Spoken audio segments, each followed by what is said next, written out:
नमस्कार, मैं रवीश कुमार। एनडीटीवी के पत्रकार रवीश कुमार ने इस्तीफा दे दिया है। एनडीटीवी ग्रुप की प्रेसिडेंट सुपर्णा सिंह की तरफ से वहां के कर्मचारियों को एक मेल भेजा गया जिसमें लिखा है, रवीश ने एनडीटीवी से इस्तीफा दे दिया है और कंपनी ने उनका इस्तीफा तुरंत प्रभाव से लागू करने की गुजारिश को स्वीकार कर लिया है। रवीश का इस्तीफा प्रणय रॉय और राधिका रॉय के RRPR होल्डिंग प्राइवेट लिमिटेड के डायरेक्टर्स के पद से इस्तीफा देने के एक दिन बाद आया है। ये कंपनी एनडीटीवी की प्रमोटर ग्रुप व्हीकल है। इससे ठीक एक दिन पहले RRPR होल्डिंग प्राइवेट लिमिटेड ने अपने इक्विटी शेयर की जानकारी दी थी, जिनमें से 99.5% इक्विटी शेयर विश्व प्रधान कमर्शियल प्राइवेट लिमिटेड के पास हैं। ये वो कंपनी है जिसका अधिग्रहण अडानी ग्रुप की media company AMG media networks ने किया है। इसके साथ ही अडानी ग्रुप के पास अब एनडीटीवी के 29.18% की हिस्सेदारी है। रवीश कुमार अपने प्रोग्राम रवीश की रिपोर्ट से मशहूर हुए और बाद में प्राइम टाइम के साथ एनडीटीवी इंडिया से जुड़े रहे। उन्हें रेमन मैग्सेसे पुरस्कार भी मिल चुका है। Concern in India over one of the country's few independent TV news channels after a hostile takeover bid by billionaire businessman Gautam Adani. In a country where most news channels function as government mouthpieces, NDTV is one of India's most trusted sources of information. Here to tell us more is Leela Jacinto, a reporter and senior editor from our internet team. Leela, always a pleasure to see you. There's a new documentary out that follows veteran journalist Ravish Kumar, and you wrote a piece for our website about the film. Yes, it's a 92-minute documentary, and it follows Ravish Kumar, a leading Indian TV newsman over a 2-year period, from 2018 to early 2020.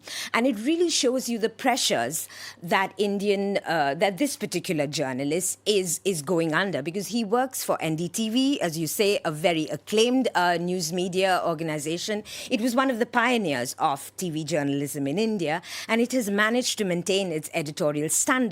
And that's no mean feat in this age of misinformation and divisiveness, because the broadcast media in India, a lot of the channels are really government mouthpieces.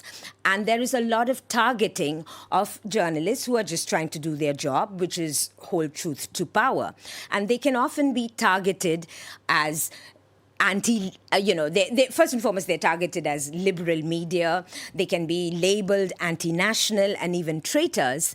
And, this sort of labeling emboldens the right-wing Hindu nationalist supporters of Prime Minister Narendra Modi, who can, violently attack people who have been labeled as anti-nationals. Now, for a journalist like Kumar, this translates into death threats. So it's media that is really, this is a news organization that is really functioning in a very, very difficult climate that is actually being asphyxiated by political pressure. Yeah, and Kumar, a very well-respected journalist, a well-known journalist. Yes, he's a news warrior. He just battles on, taking on a very, very difficult climate, and you can see in the film how this pressure works. There are technical problems. The broadcast signal can suddenly cut in the middle of an expose of the lynching of a Muslim man. Then the channel can go behind a subscription wall in impoverished areas that are vote rich, of course. Then this translates into financial pressures. Advertisers, financiers start backing off.